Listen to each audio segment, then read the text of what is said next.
Hello and welcome to our Mission Team podcast. My name is Patrick Magyar, and today my guest is Rory Steyn. He will actually be a guest for two podcast episodes because Rory is in fact a living legend. Not only is he one of the greatest security experts I know, and that will be the topic of the first podcast, learning from a person who is ready to put his life in danger to help others. And the second podcast is going to be about his experiences as one of the protection team leaders of President Nelson Mandela.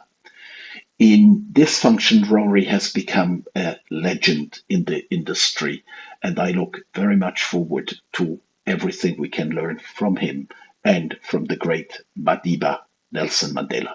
Rory, great to have you back. And we are now going to speak where we left it last time, exactly about what is the experience, what is the knowledge we can take from the great Nelson Mandela. I actually need to show you something. I know it doesn't show well on the thing, but this is the main picture in my living room. I was one of the privileged persons to ever shake the hand of Mr. Mandela, and this is obviously something quite impressive. But you had the privilege of working with him, and I read your book about these experiences, and I'd like actually you to start narrate this episode where you first were in service with him in 1994, because Nelson Mandela is very much known as a public person, but you had the opportunity to live a scene with him where there was no public watching, there was no media attention, and yet his behavior was extremely consistent with his own narrative. Correct. And it's a very good place to start, Patrick, because that was the day that I met him. And it was also the day that he became South Africa's first democratically elected president, which was the 10th of May, 1994. So just by way of very brief background, Mr. de Klerk, the last white state president of South Africa, announced on the 2nd of February, 1990, that he would release Mr. Mandela unconditionally, and that he would unban all of the banned organizations that were banned under the apartheid legislation. So 9 days later, on the 11th of February 1990, President Mandela walked out of prison. And you can all call to mind those iconic images. He's got his fist in there, he's holding his wife by the hand, and he comes out of prison. He goes straight to the Grand Parade in Cape Town, where he makes his first speech as a free man. And amongst many things, he says that on the Grand Parade, South Africa is for all her people, both black and white. And I'm sitting in my office at the police station in Johannesburg going, yeah, whatever. Of course you're going to say that. That's the party line. I didn't expect anything different. I didn't believe him. 4 years later, 1994, South Africa hosts her first democratic elections, which means that for the first time ever, on the 27th of April, 1994, all South Africans above the age of 18 get to cast their vote. Again, iconic images come to my mind because there were queues like a long snake of people standing in the hot to cast their vote. A few days later, he is inaugurated, swears the oath of office before the Chief Justice at the Union Buildings in Pretoria. And at that point, I am the commander of the Johannesburg Police VIP Protection and Bomb Disposal Unit. So I get a telex, Patrick, not even a fax, never mind a modern correspondence. I get a telex saying that the newly inaugurated president will fly by helicopter from Pretoria, which is 60 kilometers north of Johannesburg, to the stadium, which is Ellis Park Stadium, and attend a soccer match, a football match. And why, you may ask, would anybody do that? Why would you go and shake hands with two teams lined up on the field for a football match 30 minutes after you've just sworn the oath of office and become president of your country? Well, that's a very good question. But there's also a very good answer. Somebody very astute on the organizing committee decided that if we put 60,000 soccer fans, all black, into Ellis Park Stadium, we televise on the big screens the proceedings where he swears the oath of office before the Chief Justice. And then that is 60,000 fewer people blocking the motorway going north from Johannesburg to Pretoria, because me and my team of men and women police protection officers have got to move 184 heads of state, heads of government, royalty, and other big shot VIPs, because all the five-star hotels then were in Johannesburg. 13 of them we secured, and we had to get all of these VIPs moving in 184 motorcades up the freeway. So the freeway was not blocked up by 60,000 people that we can put into a soccer stadium, and the lawns of the union buildings where this big celebration of freedom and democracy was happening didn't have space for another 60,000 people anyway. So I think, well, if I get this instruction, I better go to the stadium. I do that. I take my men and women, I take the sniffer dogs from the bomb disposal unit, and we check that the president's suite is clear of anything, and we post the men and women at the entrances and exits and wait for the helicopter to come. Now, here it comes. It lands next door, and the motorcade drives the president around the corner, up a vehicle ramp, and stops on the wooden floor of the reception hall behind the president's suite. The Football Association officials welcome the president, but he doesn't go into the president's suite. He goes straight to the elevator, down to the dressing room level, and walks out onto the field of play and greets the two teams. South Africa is playing Zambia, who are the continental champions. Those 60,000 people now who've just watched their colleagues celebrating on the lawns of the union buildings up the road are now celebrating in the stands and the stadiums. And I'm asking myself the question, have you done enough, Rory? Got enough resources in play here? I've never protected the president. He's a new president, and I've never worked in an all-black football stadium before. The president shakes hands. He walks back up the tunnel, comes back up the elevator, gets into the car, and I take a step back as we prepare for the motorcade to go to the helipad, and nothing happens. The motorcade doesn't move, and we see him trying to open the door, but he's just got in to the vehicle, which is a 3.8-ton armored BMW. So when you're in your late 70s, you can't just flick an elbow and the door opens. So the team leader calls the bodyguard inside and says, "Hey, why does he want to get out?" That guy says, "I don't know. He hasn't said anything to me." So the team leader opens the door, and he says to the president, "Why do you want to get out?" The president doesn't say anything to him. Climbs back out of the vehicle he's just got into. He walks around the front of it, and he starts heading to the back of this reception hall where the vehicle ramp is, where he should be driving out. And the only person standing there is an old school apartheid era police colonel, and he's got his stars and castles on his shoulders. He's got some scrambled eggs on his cap to show that his rank is colonel, and his eyes are getting bigger and bigger and bigger because the president is walking directly towards him, and he's got no idea why. And we've got no idea why either. There are about 12 or 15 of us, all cops and security officers, and we are just tagging along behind the president because we don't know why he's going. And the president stops in front of that colonel, and he puts out his hand and says to him, "Colonel, I just want to tell you that you are now our police." He said, "I'm now the president of this country. But I want you to know from me that from today forward, there's no more you and us. You are our police too." And I hope you can grasp the symbolism of what President Mandela was saying, because that colonel represented the system that pursued him, arrested him, tried him, convicted him, and imprisoned him for 27 years. And on the day, the very day that he realizes his freedom and that of his people, and when he has all the power over that system, iniquitous system, he, as I said earlier, extends not the fist of retribution, but the hand of forgiveness and reconciliation. There's a time where everybody had almost the feeling that whole South Africa was Team Mandela.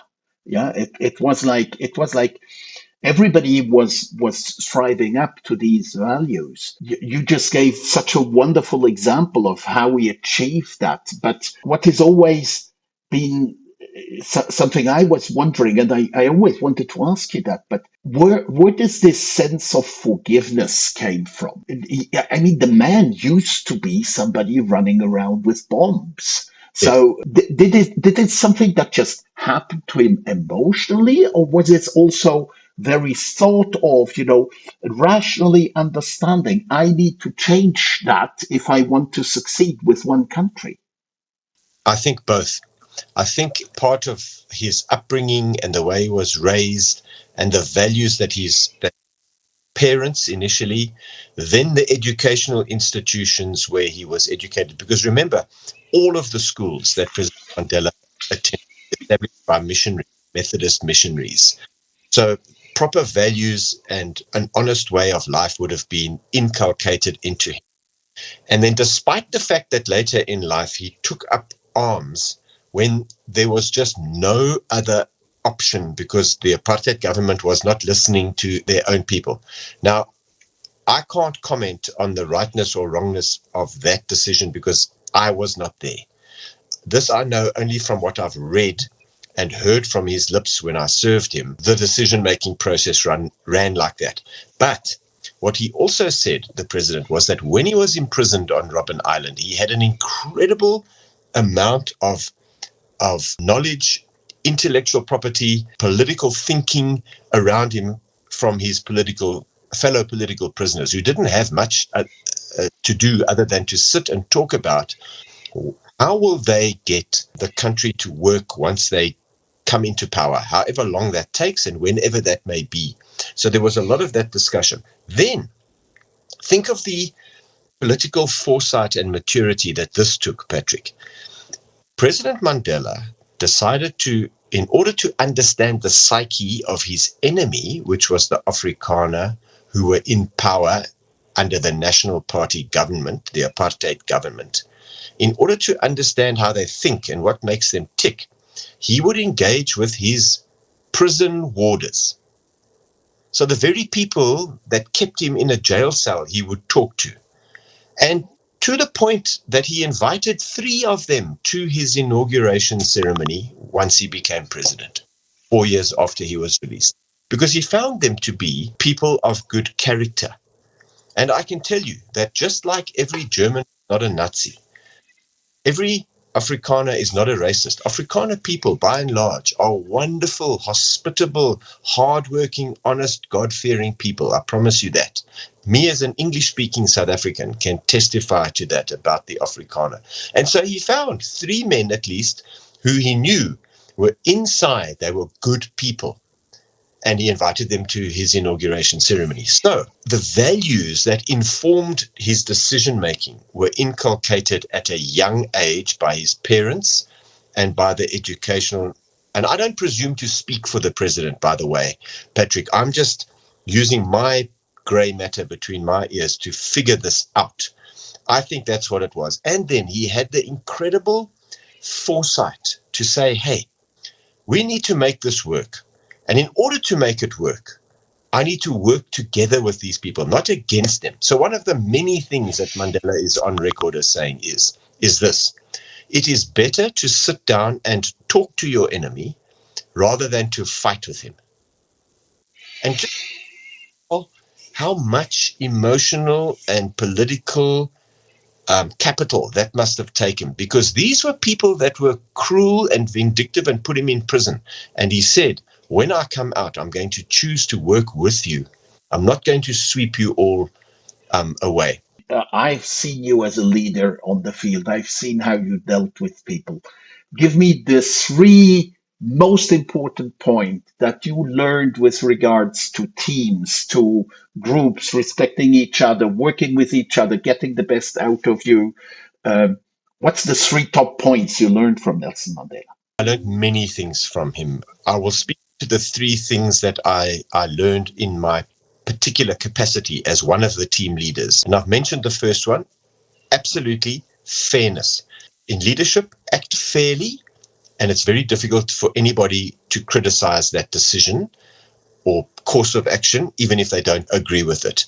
Secondly, the very diverse team that I led. I had men and women, I had black and white and every color in between, and we took a conscious decision as the unit, not just my team, the entire Presidential Protection Unit took a conscious decision that we will flatten the hierarchical structures within those teams so that everybody has a voice. And it is a foolish leader who doesn't listen to every voice and every perspective, because women see things differently from men. Black and white South Africans see things differently from one another because of the cultural background from where they came. And everybody's opinion, not all of the time, but everybody's opinion at some point will contribute to a better decision being made if you consult. And that's something that I had to learn because it wasn't something naturally inherent within my makeup. And then the last thing I'll say, Patrick, is that nobody sat us down as the protection team and said, okay, now you have to protect the most famous man in the world, and bear in mind that you also have to protect what he stands for and his legacy. It was something that we came to understand, that yes, we have to keep him alive and protect his life, but we also have to protect everything that he stands for.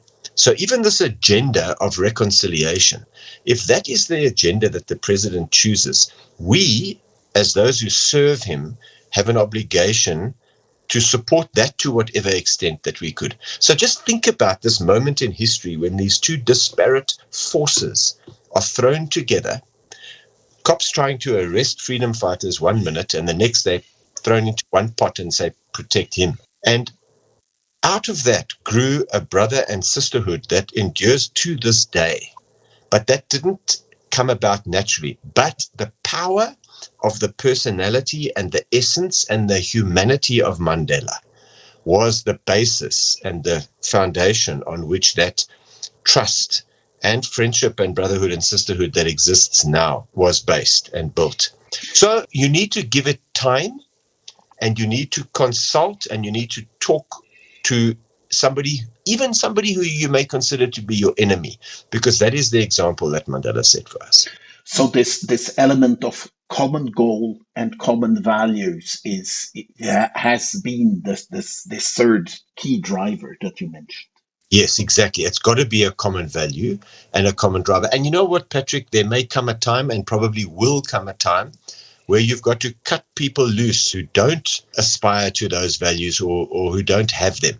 And that's okay, because for the health of the team too, as well as for the benefit of the client that you're serving, whether it's the president of a nation or whether it's a corporate entity that you consult to, it's going to be for the benefit of those. So you need to understand what that core value is and keep that central and front of mind and inculcate it and discuss it and talk about it, but also be on the lookout for, as things change, because they will, how do you keep that forward momentum? How do you keep that value system driving whatever change enters the milieu or the environment in which you operate?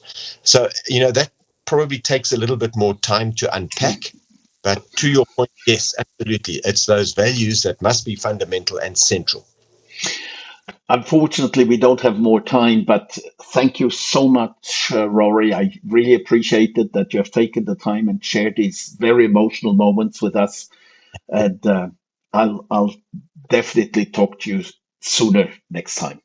You're very welcome, my friend. I'm so glad you did this. Thank you for inviting me, and good day to everybody listening and watching. Thank you for listening to our Mission Team podcast. Do not forget to register for the next episode and visit us on mission-team.com.